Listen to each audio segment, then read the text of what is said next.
Yo, how's it going everybody? It's Sketch and welcome back to the channel. And on today's episode we're taking a look at the horror themed fighting game Darkstalkers, developed and published by Capcom in 1994 for the arcade and receiving a port to the PS1 in 1996. This franchise would spawn several sequels along with a lengthy line of media and crossover appearances for a few characters featured in this series' debut. It's quite the interesting story of how this was developed, since the project was the end result of a refused Universal Monsters deal, which would in turn create one of Capcom's most notable franchises next to the prolific Street Fighter series. Though before we get much further into that, let's check out the story. As the sun sets and humanity is sound asleep, an ominous figure appears in the skies to assemble the secret powers of the dark. As Pyron ascends, his plan is to exert global domination by adding Earth to his collection of conquered planets. 10 fighters based upon various characters of the horror genre unite for the ultimate showdown of mythical fisticuffs, with the fate of humanity hanging in the balance. The Darkstalkers are coming tonight. Graphics wise, you've got a 2D fighter with a sizable roster of 10 characters, many of which would appear in sequels to not only this series, but also become staples in many of the Versus titles Capcom would publish years after the series' debut. It's a best of 3 fighting game affair and will be one of the first instances of mechanics that would be commonplace for the Street Fighter Alpha series, as well as the Versus games, with air dashing, air blocking, and super finishing moves. The roster, as a result of a botched Universal deal, centers around characters based in the horror universe, the likes of vampires, mummies, werewolves, and succubus, to name a few. Several of these characters will become instant icons that would have numerous appearances going forward in the Capcom lexicon of fighting games. Similar to the Street Fighter series, each character has their own combat styles, ranging from the more Shoto builds like a Ken or Ryu, to the grappling tanks like Zangief, and everything in between. Special moves here are also similar to that of Street Fighter, with the quarter circle, 360, and charge commands, along with a familiar 6-button layout. The combo system seen here also allows players to link disgusting flurries of kicks, punches, and projectiles. The fighting move system would also carry over to later Capcom titles like Street Fighter Alpha, X-Men Children of the Atom, and the titular Marvel Versus series. Finishing moves are maneuvers that carried over from Super Street Fighter 2 Turbo, which make for some spectacular bouts visually and mechanically. Graphics wise, Darkstalkers runs on Capcom's CPS2 system, which utilizes an expanded 32-bit color depth capable of displaying 4096 colors on screen. This also featured a buff RAM capacity of 322 megabits, or roughly 40 megabytes of data. This board would be used for a lengthy list of titles ranging from D&D Towers of Doom and Shadows over Mystara, Alien vs Predator, Ring of Destruction, also known as Saturday Night Slam Masters 2, and Marvel vs Capcom 1 and Gigawing, just to name a few. This board was more than capable of producing some eye-popping visuals, and Darkstalkers certainly makes good use of it. Character designs are all fairly large sprites with a lot of detail and some slick animation. The in-game animation during fights is especially tight, considering how much is going on between the environments to the sprites themselves, that have some awesomely comical impact and damage animations, like Victor the Frankenstein's defeat animation where his brain briefly pops out of the top of his head upon hitting the ground, or a Sasquatch's flailing eyeballs and tongue upon taking several strikes or hitting the ground. The intro cutscene in true Capcom fashion of this era is also pretty sick, showing off its cast of characters and introducing the world to the soon-to-be phenomenon that would be Morgan, the succubus, which is one of the main characters that would be featured in many titles to come, along with a roster of memorable characters that are all very well drawn and animated with their own style and traits. Level designs often have a lot going on in the backgrounds too, a couple of which also have destructible elements to them, like Felicia's stage, which has bright neon signs, spotlights, and destructible light posts which darken the arena once broken. The franchise would later have numerous types of media associated with it outside of video games, including several episodic and full-length feature animations such as the OVA anime series, along with an American animated series which had a 13-episode run. There would also be several comics and manga series, along with some dense collections of art from the series, and even an entire book of fan art submissions. The audio department here is also pretty solid with some banging background tunes here. The music here has a feel as if the composers of Castlevania and Street Fighter had a jam session, and it slaps with a variety of vibes as you play through the game's 12 combatants. Sound effects with impacts is also nice and crunchy, with some pronounced bass behind each strike. The attention to detail with the effects here is also pretty impressive, even including audio of what's happening in the background,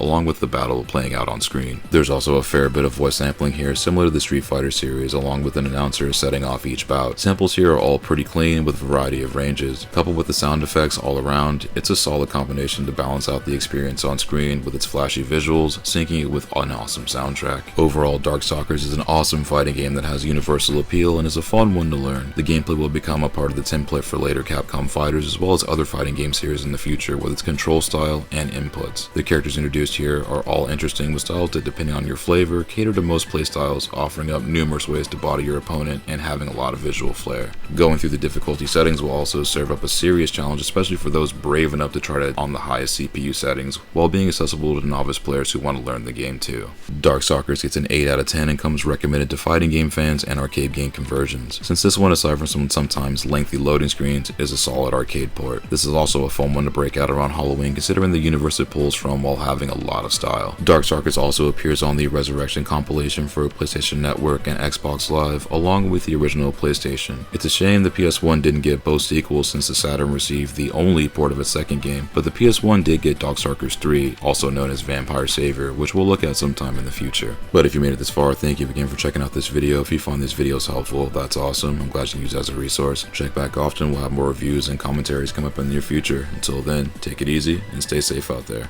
I'll see you on the next one.